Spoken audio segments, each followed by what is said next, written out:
সে সময় 6টার সময় তারা খুবই আবার বাসা থেকে আসতাম। বেশি অনেক সময় নাস্তা করে আসা যেত না, তাকে বলতাম স্যার নাস্তা করে আসিলেন, তার বলতো তুমি মুন্সির দোকান থেকে নাস্তা খাবে। তারপরে আমি ওখান থেকে নাস্তা খাওয়া শুরু করলাম। স্যারের মাস শেষে যখন হলো স্যারের বেতনটা দিতে আসলাম, কিন্তু তখন মুন্সি বললো স্যার ভাই আপনার কাছে এটা পাওনা আছে। আমি সেই টাকাটা তাকে দিয়ে দিলাম। আমি স্যারের কাছে গেলাম, স্যার বলল কি আপনার খবর কি? স্যার টাকা তো নিয়ে আসছি, কিন্তু টাকাটা তো স্যার মুন্সির দোকানে দিয়ে এসে বললো ভালো করছিস। এই যে ছাত্র শিক্ষকের যে সম্পর্ক, সে থেকে আজও আমাকে তাড়িয়ে বেড়ায়।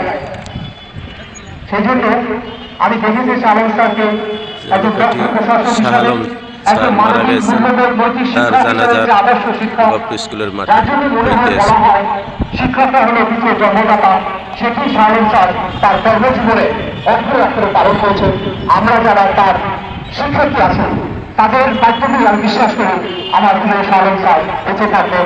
আপনারা শাহরুখ জন্য দোয়া করবেন, তার জন্য বেশি বেশি করতে পারেন, তার সবসমস্ত পরিবারের তাদের কাছে আমরা দোয়া করি আল্লাহ যেন তাদের সবাইকে ভালো রাখে, সবাইকে কিন্তু আমি তাদের কাছ থেকে সবার কাছে কিছু দোয়া করি।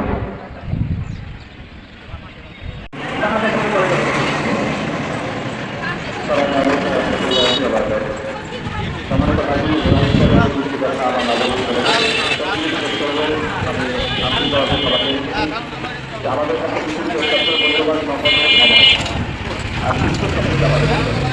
আমি আশা করব এই জানালাম আমাদের সাথে আমাদের জীবন শিক্ষা সেরকম আমাদের আমরা জানি গর্বকারী, আমরা জানি গর্বকারী হই এবং মানুষের সেবা আল্লাহবাদের সৃষ্টি করছি। আমরা জানি বর্তমান এবং তাদের আল্লাহ ব্যবস্থা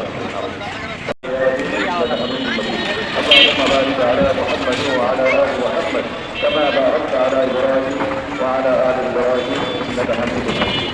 واذا كان رسل من الله فاغفر حينا وميتنا وخالدنا وغائبنا وصغيرنا وكبرنا وذكرنا وانثانا. اللهم من احييته منا فاحيه على الاسلام ومن توفيته منا فتوفه على الايمان. وكل تاكيد على من خلقه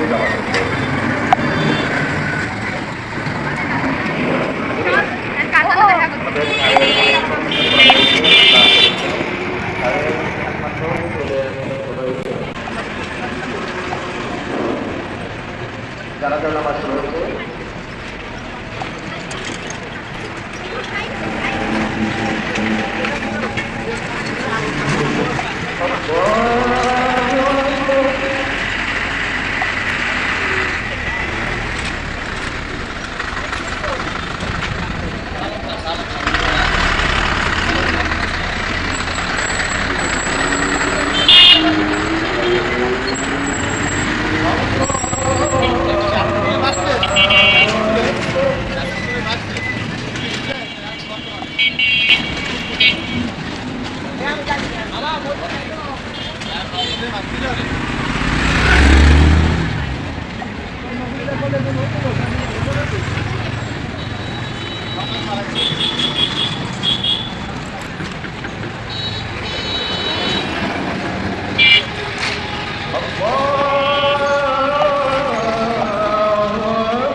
Hey,